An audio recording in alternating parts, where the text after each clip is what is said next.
Welcome to this webinar. My name is Vlak. I'm from Skills Connect, and I'm connected to the Cities of Learning and all the partners and organizations who are creating the Cities of Learning. And this webinar is about working with the skills portfolio from your Badgewallet. And I will explain the Badgewallet later on. And also how to validate or the validation of your 21st century skills to a personal profile. And I will start my presentation with the sheets. So you won't be seeing me, but more of the sheets. Here we are.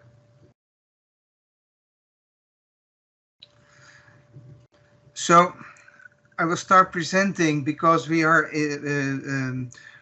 with 7 or 8 organizations in an Erasmus Plus project concerning online 21st century skills for adult education. As I mentioned before, I'm Vlak from Skills Connect and I'm from the Netherlands. You see my beautiful logo in the center. And mostly I always start this webinar with this sheet, and it concerns learning, that it happens everywhere. It happens in the street, not only at school, but you are learning throughout your whole life. So this is kind of the roadmap for your lifelong development, and it should lead to an inclusive society. Nowadays, not everybody is inclusive in our society. We have lots of refugees. We have to learn a lot of new skills for being inclusive.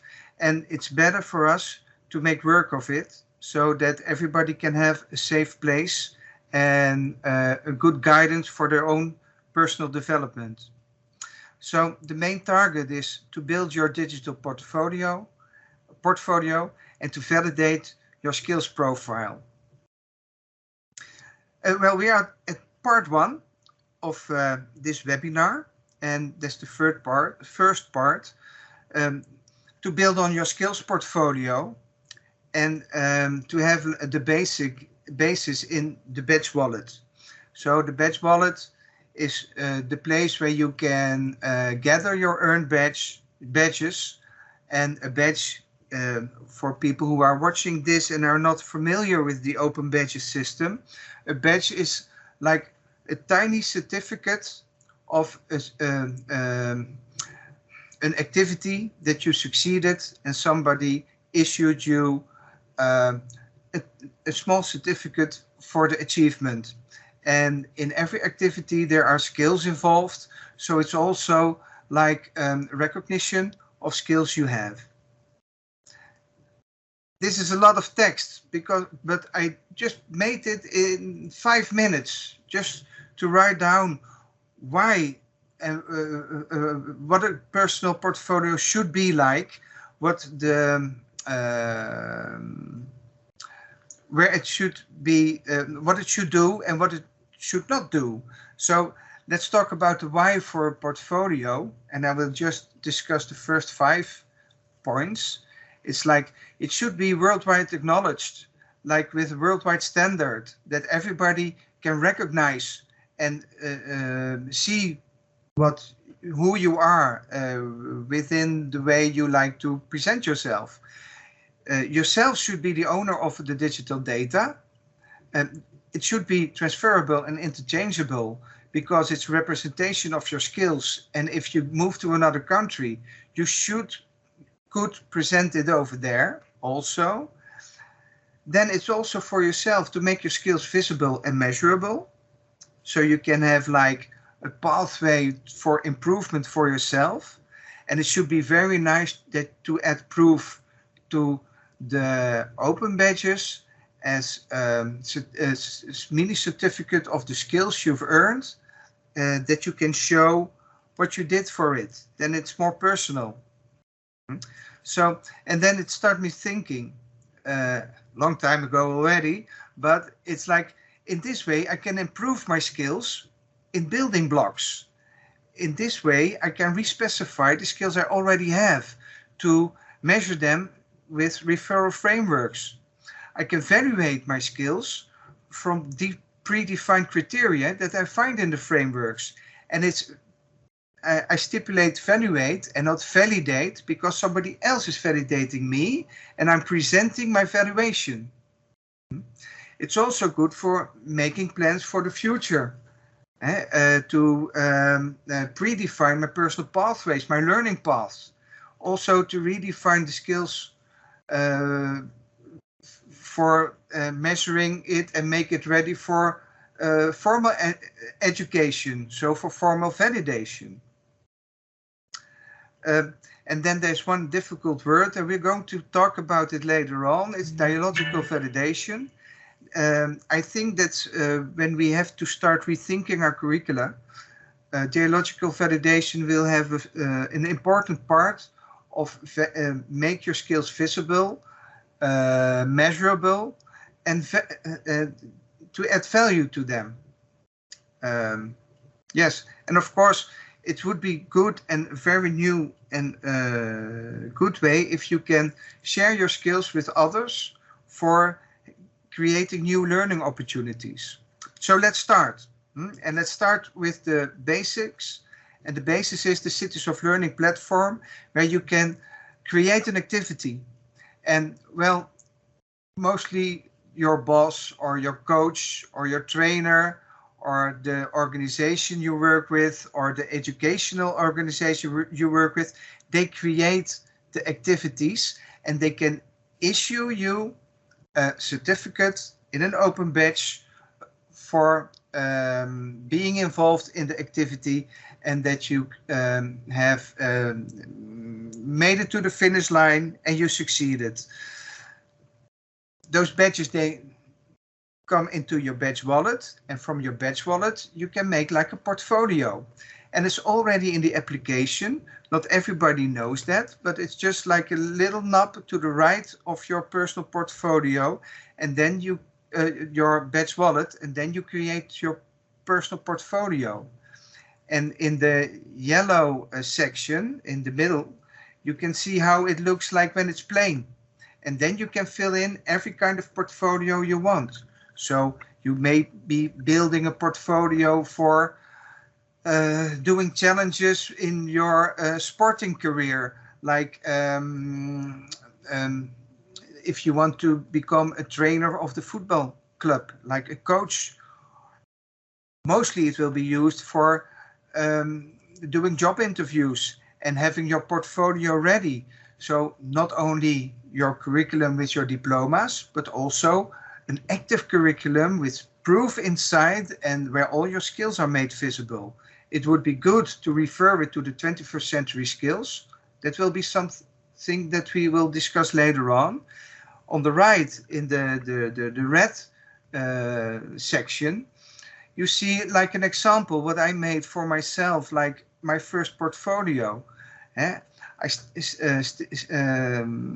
mentioned the challenges I want to achieve in the next coming time. I mentioned the workshops I attended, so it's like more visible what I'm interested in, what I already did. So, and each batch you can, in this way, you can make each batch collection, yes, that you want. So let's move on. We talked about skills, badges, portfolios, collections, and what did we learn from this? And shortly we mentioned that learning happens everywhere, so it's better to take notice that what skills do you develop not only at school, but through daily life, in your work, in your sporting activities, in your family activities. And learning is not only a scholar activity. You can evaluate, and I stipulated the term evaluate, your skills by yourself to present them to other ones who can give you a validation, like it, and then it will gain in civic worth. So you can use building blocks as a pathway for your future. So use your portfolio to improve yourself and find ways that you can have a pathway that will suit you the best. Also, it's good to define yourself as a person and not as a diploma. That's what we do now. Also very important that most societies, they have like a skills gap, that we have lots of new jobs and not enough people with the right skills to fulfill the need. So in the future, this gap always will grow bigger and bigger, also because of the older getting society. So if you improve your skills, make them visible, just keep gaining new skills, then you will be ready for the skills gap, and you will cross or close the skills gap for you as a person. So the advice is keep upskilling, reskilling, and maybe not new, but maybe not very known. Keep carving. So that will be the near future, that the best skills you have, you can put in several jobs. So then the job will be carved into more pieces, and you will be the one who benefits most of it. I think we had this already. So that's for so far for having a badge, creating a badge wallet, creating activity, for getting skills issued in your badge wallet, create a portfolio, and make them usable for your future pathway. Second one of the webinar will be validation of 21st century skills to a personal profile, because it's good to have the skills announced, but what will be the civic value of it? Well, in Europe, we have like the ESCO framework, and I've counted it this morning. We have 14,000 skills already in a framework. That's a lot. Maybe it's too much to find out what skill is suitable for the activity I'm trying to describe, or what prescribed skill in the ESCO framework is the specific skill that I got from an issuer. Well, we can find out. And there are some tricks. And I noticed in former months, when I was talking about the ESCO framework, that not everybody knows how to use it. And it's very simple to use it, because the framework consists out of 3 parts: occupations, skills, and qualifications. And there is just a search bar where you can fill it in. And we are talking about the skills. So if you go to we can talk about the ESCO, but you can better visit ESCO framework. And here you will find that there are 4 kinds of skills. There is the knowledge skills, that's more work related. There are the language skills, of course, we know what language is. There are the skills for skills, and those are more the domain related skills. And at the end, there are the transversal skills. There are only 12 skills that are really at the basic, and an example for that is communicating. So if you go to the yellow part, and I fill in communicating, and I want to find the suitable skill I want to define, then I get a selection of all skills related to communicating. And I was looking for waste collectors. So there is in the 14,000 skills really a communicate with waste collectors skill that's defined. And if I want to make an activity on the Cities of Learning platform, because we want to engage learning, I have the right description that is recognizable for everybody, that has civic value, and where I can go on in explaining what the activity will be, and be more specific in what you can earn from engaging in the activity. So are we ready to create an ESCO activity? I think so. So if you go to the platform, and I really advise you, try it. Try to look and feel, because it's not that difficult. So if you just go to a platform of Cities of Learning, as an organization, you create an activity, you just fill in the essential information. The activity I wanted to create is like an internship for a learner with the waste collectors. And part of it, a very important skill, is how to communicate with them. So I fill in the essential information, like it's concerning an internship. What is the name of the activity? Is communicate with waste collectors. And that's already, because I selected it, an ESCO skill. So it has value. It has civic value. And it has a uniform way of prescribing the skill. So it will be recognizable if to who is using this and who recognizes the ESCO framework. So it's the basis for Europe.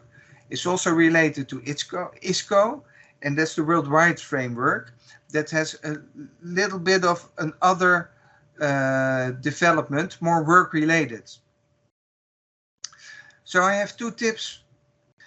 Just first go to the transversal version of the skill you want to find, and then be more specific. Type in the communication, as communication is a transversal skill, and then select the specific skill you want to find for your activity. And what is very helpful, not everybody will use the help section fast, but just click it and you see that it's very helpful, and it learns you how to use the platform. So when I started using the platform, lots of times I got stuck. I didn't know. And after a few days, I noticed if I used the help section, it's so clear and good and well formed that it really helps you. This was the easy part. I already told you about dialogical validation and the meaning of it and how it can improve the curriculum with a definition of your skills. And because it's not yet ready, and we hope to get it ready, this is like what I found in the presentation of the professor who is at this time developing this. And it's really a streaming thing in the Netherlands, that lots of parties are trying to find the best way how to adapt dialogical validation. The word dialogical is more difficult than what it means. It just, we start talking together and not making summative exams, just talk to each other, evaluate, and write what we see and what we and write what we see. It's not more or less than this. So first there will be the outreach, then you document what you see, then there is the assessment that you try to define what the skill is about. Then you do something like impact measuring, and then there's the anchoring, like the definite position of in how much do you have the ability to act in the skill. So this sounds a bit weary still, but we can make it more definite. In the last sheet of the development from the professor, he wrote down all the different types of assessments or activities you can use for dialogical validation. So it's like you can use workshops, sniffing internships, portfolio training, self-assessments, finding out information about human rights or obligations or finance. Also recruitment information intake or matching conversations. They can also be the basic of a dialogical validation process. So all sorts of assessments, they can customize your learning so that it's not only the learning at school with a formal educator that you can give value to your skills, but there are all kinds of other ways you could value your skills, like with work-based learning, e-learning, learning in teams, or modular learning. It's all strengthening for your skills build up and that you can present yourself as an individual. The validation process will be at the end. Maybe in the future, and even now already a little bit, not a whole diploma, but parts of a diploma can get the validation from dialogical validation already. But there will be more already now and sure in the future. Like it's a hybrid way of learning and validation for your career. It's part of lifelong learning. Everything we're talking about right here in this webinar is concerning lifelong learning, and you can earn badges. That's what we do. Get certificates. That's what we do. And finally, not really ready yet, it's also a micro-credential. And then the path from non-formal to formal learning will be set, because a micro-credential, you can earn a micro-credential as part of a formal learning process, but you can also receive it in a non-formal learning process. And then we've built the bridge and recognition to get a non-formal skill to a formal validation. So I hope you're still listening, and maybe you're getting some headache from my sheets, but that's not the meaning of this. We like to make it more visible, more easy, and more constructed, because in every learning process there are 3 or 4 sessions. They are always the same. You always start with a sort of self-assessment, and if you define 21st century skills, you do a personality assessment, or you do a competence assessment, the student itself can make a STAR evaluation.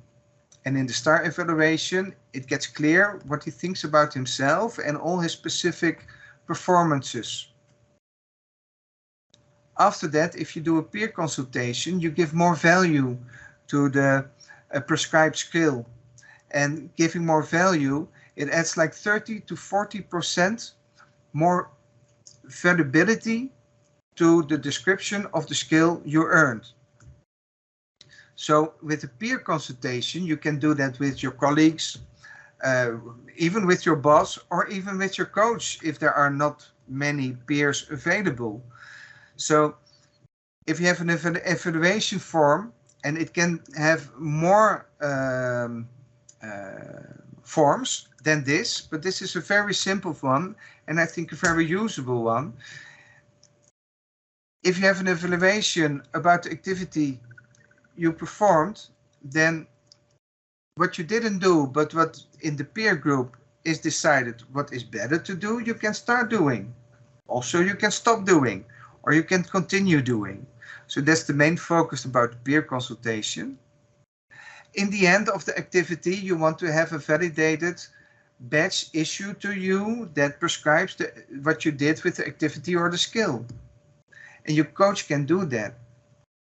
He can give an evaluation about how you carried out your tasks, what was the influence of the competences you already have or the competences you are developing, and he can give an advice for future development, and he makes a judgment. So in the classroom, exactly the same happens as we are talking about here, and this is a form of not of summative judgment, but a formative evaluation. And also there are certain forms for that you look at the value of the return, you look at the outcome of the activity, at the behavior you performed, about how sincere the coaching environment was, or there was not any coaching, maybe there was a lot of coaching. So this also has influence on the learning process. Then what was happening with your motivation? Were you highly motivated, not really motivated? And there's also a thing about the purpose. Everything starts with the purpose. So in the coach evaluation, you can also build in that you are a beginner for learning in that activity, that you are an advanced in the skill that you are performing, or that you are already a specialist, so you can measure the impact. How important is that? Well, then you can prescribe your personal goals. Your future employer can see if you are skilled enough. So then it gets more and more valid. So in the fourth quatrain, I added it. It's nowhere to find, only in this presentation. You can interact with the theory of change. So if you found something you have to improve, you can reframe it as a challenge. And every challenge you can reframe into an action plan. And also you can predefine the effect you want it to have. And also, and that's why it's called the theory of change, to give a name to the higher effect you want to achieve. So in this way, you have a complete performance improvement system for yourself, or something you want to do with your working career, or with your sporting career, or with your volunteering career, or of course in your educational career. I think it's enough for now about talking about ideological validation, but I think and I hope I made clear that there is a way outside the school that you give more specific value to the skills you have, to train them, to evaluate them, and also to prescribe the skills you already possess in a way that it's valuable. So I think this is, I guess this was the last sheet I wanted to talk to you about. Yes, so I hope we can keep in touch. My name is not here, but it was Mark Vlak, and my email address and my telephone number is on the right.